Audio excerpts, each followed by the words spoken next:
The room is dark, a cavern of shadows stretching into every corner. A single sliver of moonlight, a fragile blade of light, cuts through the blinds, offering the only solace in this oppressive darkness.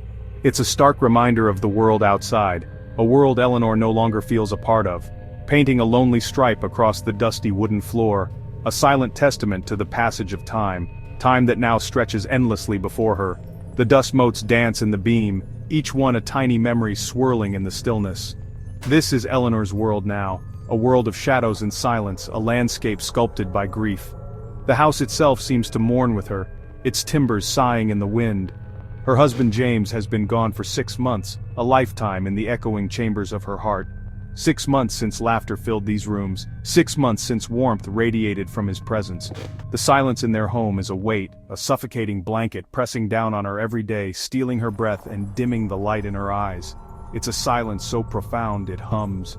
She sits alone in his favorite armchair, the worn fabric still holding the faintest trace of his scent, a ghost of comfort in the vast emptiness. The air thick with memory and loss, each object a trigger, each shadow a reminder of what she's lost. The house is a museum of their life together, now a mausoleum of her solitude. Grief is a powerful magnet, a beacon for the unexplained, drawing in energies unseen, unheard until now. It weakens the veil, thins the barrier between worlds. Every night she traces the faded wallpaper patterns, lost in what-ifs and could-have-beens, replaying moments, searching for answers in the silence. Her fingers follow the lines, seeking a connection, a sign. The house groans around her, settling in the darkness, its age-old timbers whispering secrets only the shadows understand. But tonight, something feels different. An electricity in the air, a prickling on her skin, a sense of being watched that goes beyond the usual loneliness. She senses a presence, a cold spot in the room, watching from the darkness, just beyond the edge of her vision. Is it her mind, playing tricks in the depths of her despair, or something else, something drawn to her pain, feeding on her sorrow? Suddenly, the old black rotary phone rings, a jarring intrusion into the oppressive quiet, its shrill cry shattering the silence, a discordant note in the symphony of her grief. The sound echoes through the house, amplified by the emptiness. 3 o'clock in the morning, the witching hour, when the veil between worlds is at its thinnest, when anything is possible. The ringing is relentless, urgent, demanding, a persistent summons from the unknown. It claws at her nerves, a desperate plea in the dead of night. Eleanor stares, frozen in place, her heart pounding in her chest, a frantic drumbeat against the silence, torn between fear and a desperate fragile hope that refuses to be extinguished. What if it's him? What if against all reason, against all the finality of death, it's James, calling from beyond? In the dimly lit room, dust motes dance in the faint light filtering through the curtains. An old rotary phone sits on a small table, a relic of a bygone era. Her hand trembles as she reaches for the phone, each movement hesitant, weighed down by a mixture of hope and trepidation. It's been weeks since she last touched it. Weeks filled with a silence that screams louder than any noise. The plastic is cold and heavy, a stark contrast to the warmth she remembers from countless conversations held on this very line. It feels foreign, unfamiliar in her grasp, a tangible reminder of the absence that now defines her world. She closes her eyes for a moment, steeling herself for what might come, or what might not. With a shuddering breath, she lifts the receiver, the weight of it pressing against her ear. The faint scent of old plastic and dust fills her nostrils, triggering a flood of memories, each one a sharp pang in her heart. She holds her breath, anticipating the dial tone, the familiar hum that connects her to the world. But the ringing stops abruptly, cut short as if by an unseen hand, replaced by a deafening silence that amplifies the pounding of her heart. It's a silence so profound it seems to vibrate through the very air around her, a void where connection should be. She listens, waiting with bated breath, her senses heightened, every nerve on edge.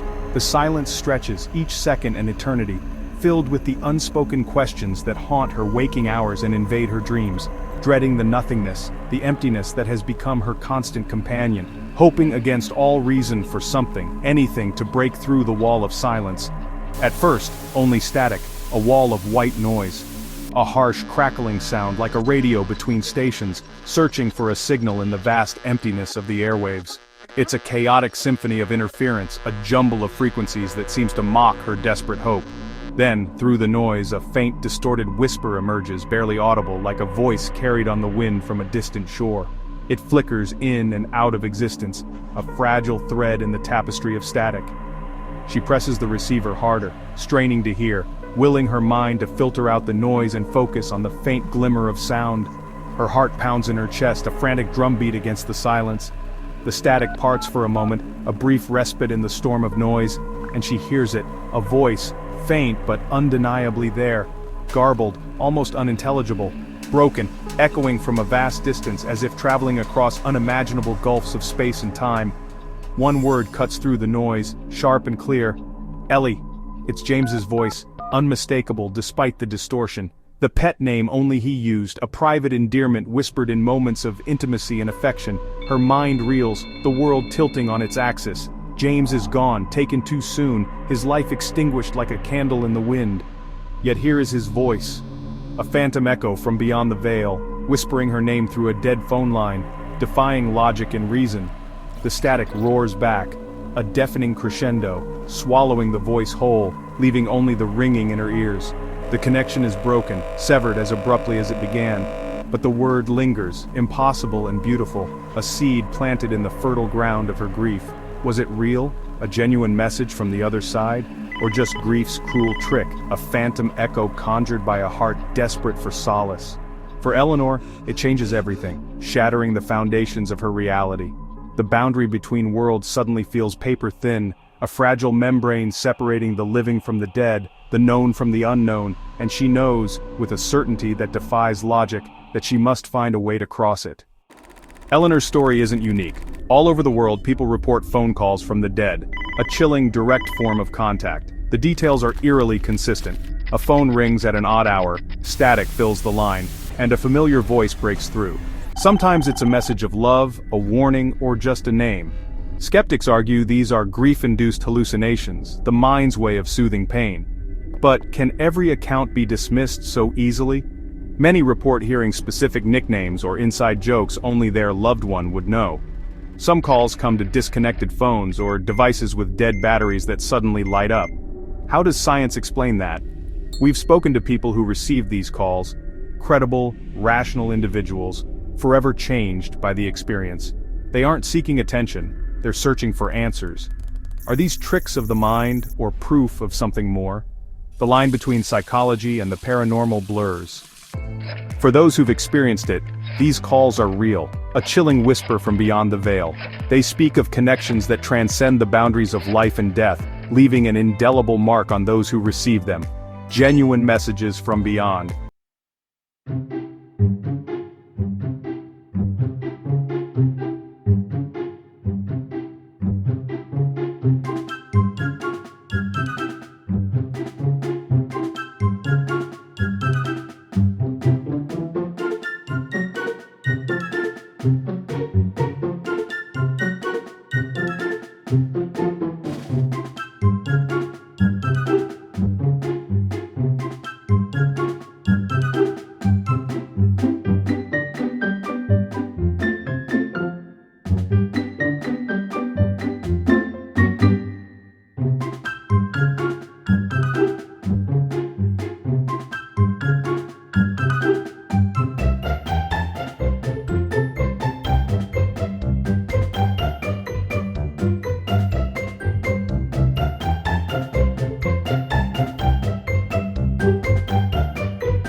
our deepest desires and fears?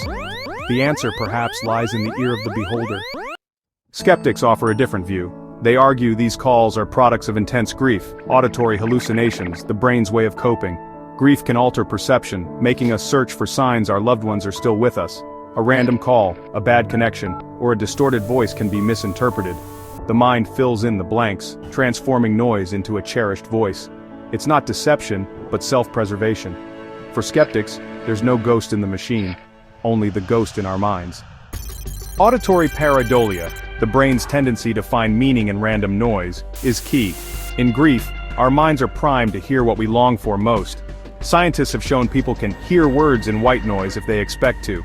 Technical glitches, crossed lines, pocket dials, even pranks, can explain some calls. A phone in a deceased person's pocket could accidentally dial, creating muffled, static-filled sounds. Technology also allows for number spoofing and cruel hoaxes. While not every case is explained this way, science demands we exhaust all logical possibilities first. Only then can we consider the unexplained.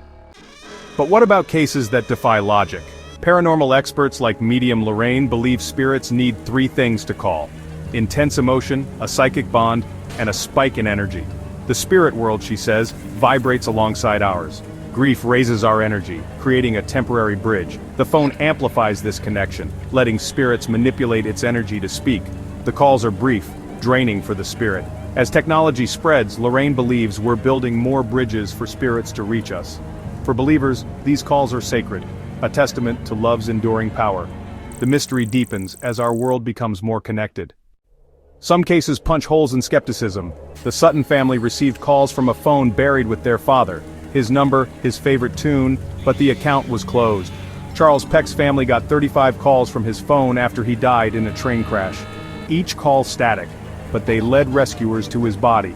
In another case, a man's deceased sister called to reveal the location of a hidden silver box, information he couldn't have known. These stories can't be dismissed as grief or glitches. The evidence is too specific, the details too precise. A call from 6 feet underground, a dead man's phone guiding rescue. These anomalies force us to confront the unknown. They are the bedrock of paranormal investigation, the unexplained evidence we cannot ignore. So where does this leave us? We're caught between science and the stories. On one side, logical explanations. Grief, pareidolia, technical errors. On the other, deeply personal testimonies and evidence that defies reason. The sheer volume and consistency of these reports suggest something more. Maybe some calls are tricks of the mind while others are genuine. The challenge is learning to tell the difference. We must be open-minded, yet critical, respecting witnesses, demanding evidence. The question remains unanswered, hanging in the air like static on a deadline. Are these calls echoes of our own grief, or whispers from another world? Are the bonds we forge in life strong enough to survive death? We don't have the final answer, not yet, but we'll keep listening. Searching for that one clear voice in the static. The proof that we are not alone in the dark.